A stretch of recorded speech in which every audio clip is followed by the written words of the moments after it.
Hey guys, you're back with Juzzy. Thanks for watching and tuning into this channel.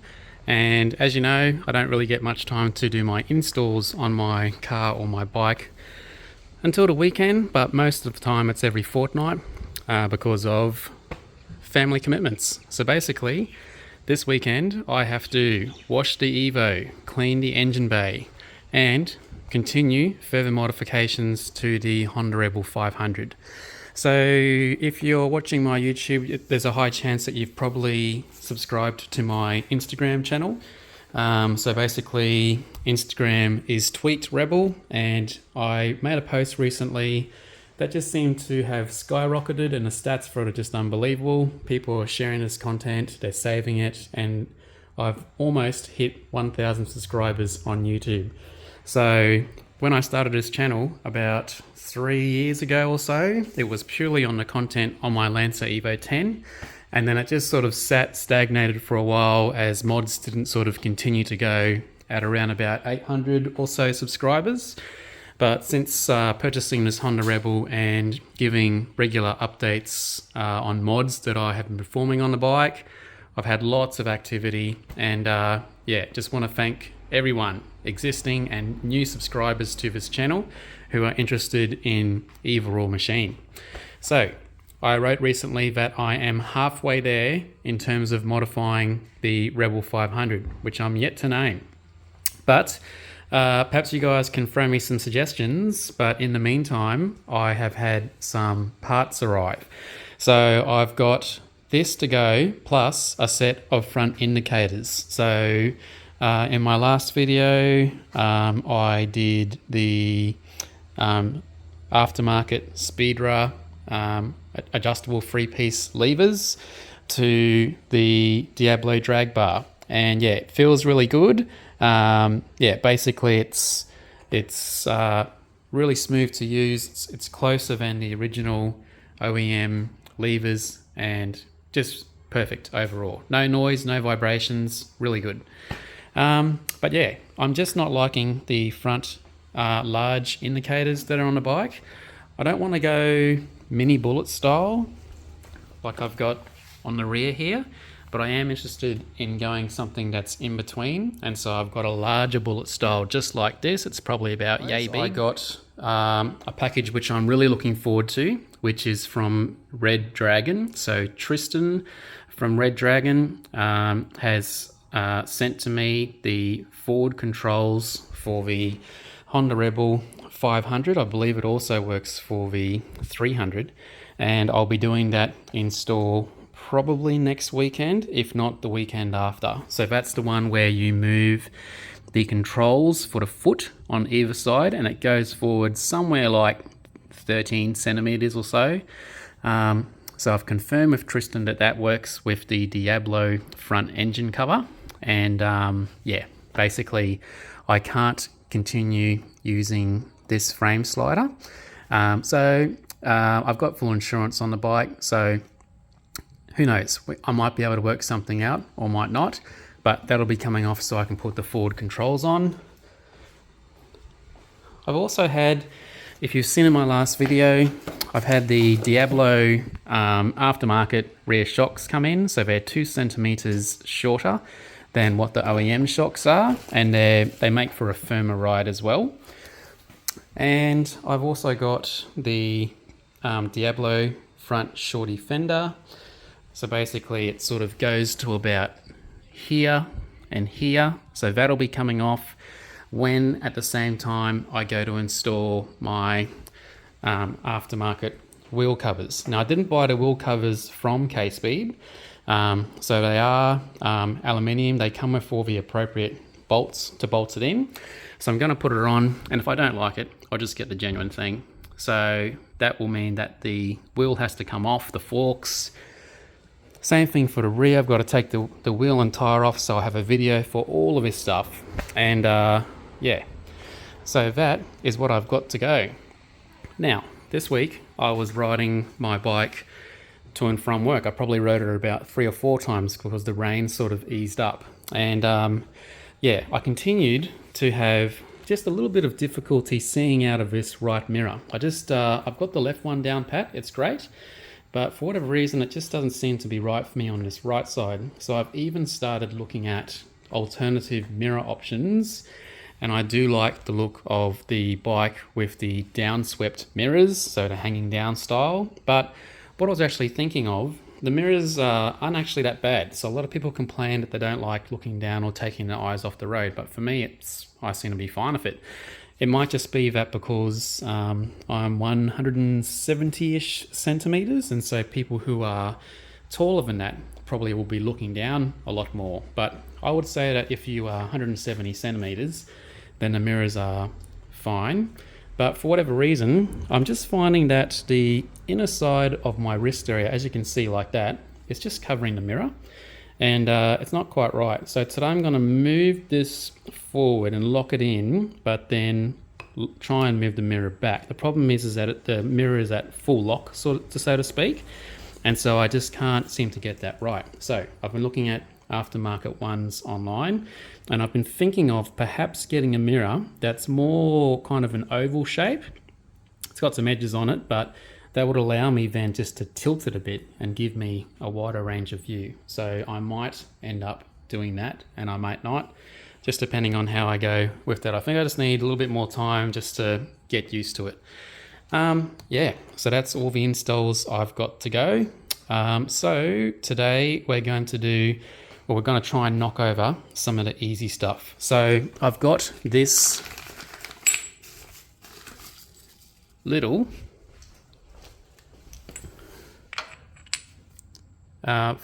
bike stand extender. So it just makes the bike sit up just that little bit higher. Also gives it a little bit more surface area so that it's easier. Or if you've got a little divot or a hole in the ground and the bike's just not quite, the stand's not quite sitting properly, it just gives you a bit of a bigger footprint, and that's it. So this is a genuine Diablo piece, like normal. It comes packaged really well, comes in a bag, and it's bubble wrapped. The finish is perfect, as you can see. It's just got 3 screws that screw in from the top, and it just goes through like that. Now the only thing I don't like about it is that it's a silver screw, so they didn't end up putting a black one in. So I think that I will end up maybe painting them black.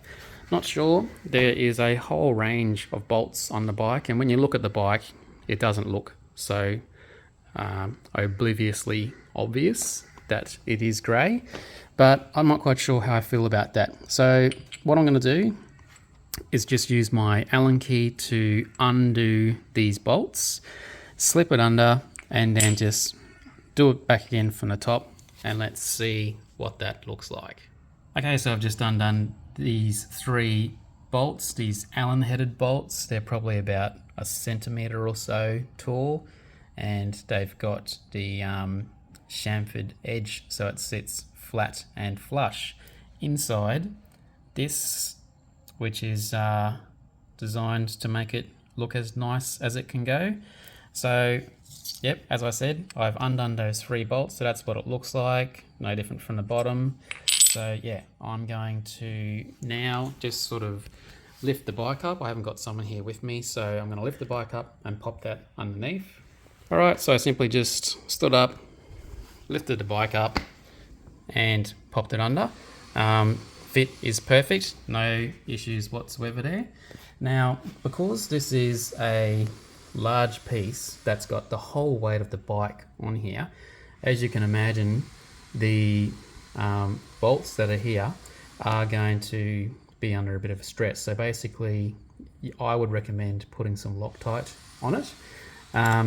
When this goes in though, I've just noticed that the washers don't seem to sit flush. So they are pretty flush, but they're not perfect. So let's just see how we go with the bolt there, sort of tightened up. But, and I might just hand tighten that now instead of putting Loctite on. Yeah, so it doesn't sit perfectly flush, but you've got 3 of them. Let's try the second one.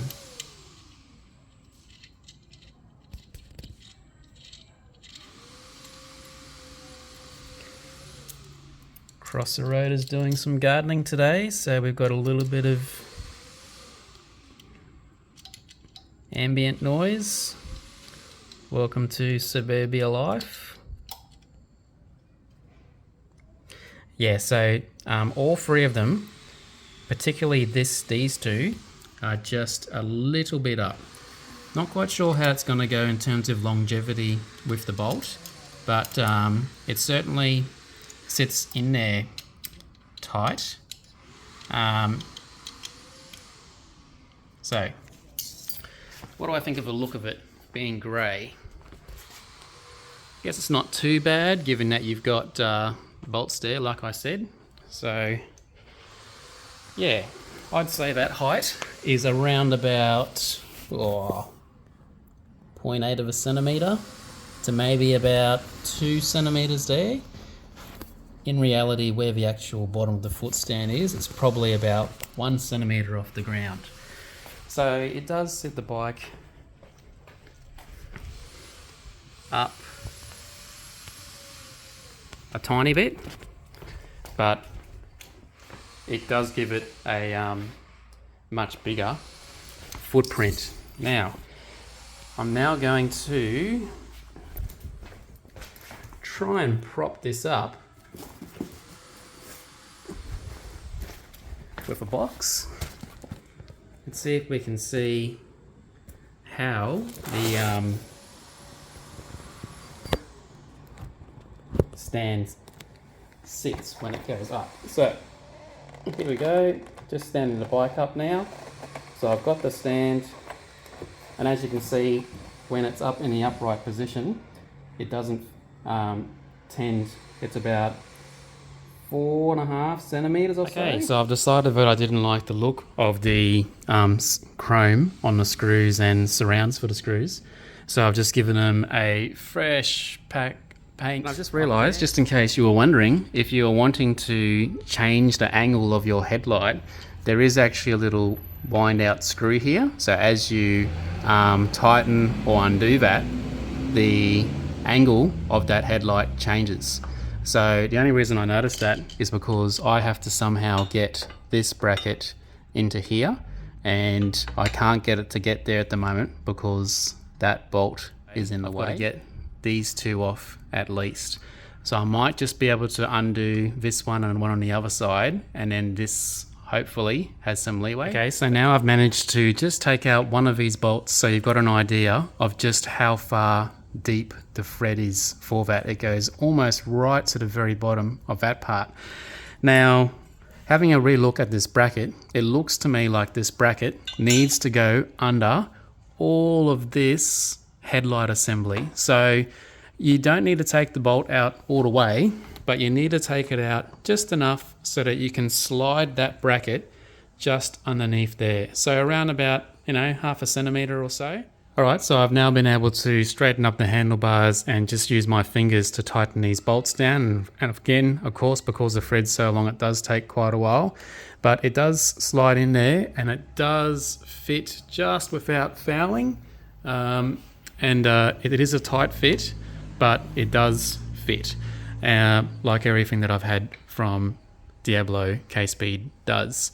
As you can see, the bracket underneath has an inset there, so that it doesn't foul this plastic part of the headlight when you go to adjust it up or down in any way. Alright guys, so I've completed the install now. I've closed the garage because it's so glary outside, and I've got my little garage light on. So basically, I've installed both parts for this video. I've actually found that this install was good. There wasn't really any problems with it. The fit is really good.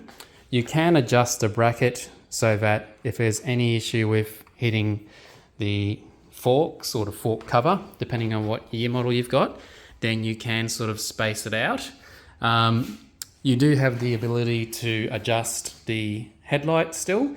So if you want to do that, because you're worried that it's too high, all you have to do is undo these two screws, take the cover off, and then use the screw to either tighten or loosen to make the headlight face up or down. So I chose this Diablo Headlight cowl because I personally just thought that I'd like it to look a little bit slimmer and a little bit taller. I do kind of like that look. Just in case you're wondering, the height, as you can see, puts it at equal height to the instrument cluster, and whereas the previous one I had didn't, but it just all depends on what style and what look you're going for. A lot of the time with these Diablo images you see online, people like to put the slim front engine cover with the narrow headlight cover, but if you're like me, just like this particular look, this is what it looks like with the, I won't call it slim, because there are slimmer ones that you can get from KSPEED that are sold with their custom headlight, but I won't be choosing that because I'm quite happy with mine. So if you do like this medium sort of slimness headlight cowl with the wide style front engine cover that they've got for the 500, this is what it looks like. So yeah, that came out really good. Now, one thing I didn't touch on in my last videos, and I'll just turn a light on, is binding of cables. And you might have seen on my Instagram that I had briefly installed a cheap, very narrow, quite angled and very narrow Star Moon Night headlight cowl, which is just a replica of, I think it's called Alfredo or something along those lines. And when I did that, I found that the cables bound so much, and that was particularly because I've got drag bars. But if you had the standard Honda Rebel 500 handlebars and not these Diablo drag bars, which actually have the same, well, very similar sort of angle, but they're just a flat bar, so there's no V-shaped rise in it, then yeah, if you've got the drag bar, there's no issues with binding. So as you can see, I've got the clutch cable here. It doesn't interfere in any way. On the brake side here, I've got the levers facing down as much as I can. Now they do just hit, but, and you can see it causes a little bit of flex on that headlight cowl, but it's nothing to be concerned about. If I wanted to fix that, I could adjust this up so that these cables are up, but I'm not wanting to do that because I want the handlebars, and I just mind where I'm walking here, I want the handlebars and everything on top to look as low as possible. Now the other thing is that I have now installed the extension or support for the stand for the bike. So as you can see, I've blacked everything out, and before I sort of stood over here and I took a picture of what it looked like, and I felt like the bolts just really stood out being grey, and I wanted it to look all black. So as again, I'll say that it does not go anywhere near the chain. Great. I've been able to bolt it down, and I've just used some Loctite. So just in case you're wondering, that is the one I use. There's a super screw and there is a super bolt lock, but these are not ones that require a machine with force to undo. You can undo it with normal hand tools, otherwise it should stay in place. So all three of the bolts that I've put on that footrest Loctited in, and I just won't ride the bike for the afternoon, and by the time tomorrow morning comes, it'll be nice and set. So I've just managed to remove the stem for the wireless quad lock charger. As you can see, it sits low, so it's all good, fits. I can remove the phone, I can turn the handlebars full lock and not have the phone hit the tank, so I'm really happy with that. So this concludes the video for today, guys. 2 installs. If you like the items that you've seen, I will have the link to do the purchase of those items on the KSPEED site. All right, guys, that's all for now. I'll see you in the next video where I look at replacing the rear shocks on the Honda Rebel 500 so that I can reduce some of this gap between the tyre and the rear fender. So essentially I'm looking to remove that down 2 centimeters. Otherwise, until then, please subscribe to the channel, Tweaked Rebel on YouTube, and I'll see you next time. Thanks for watching.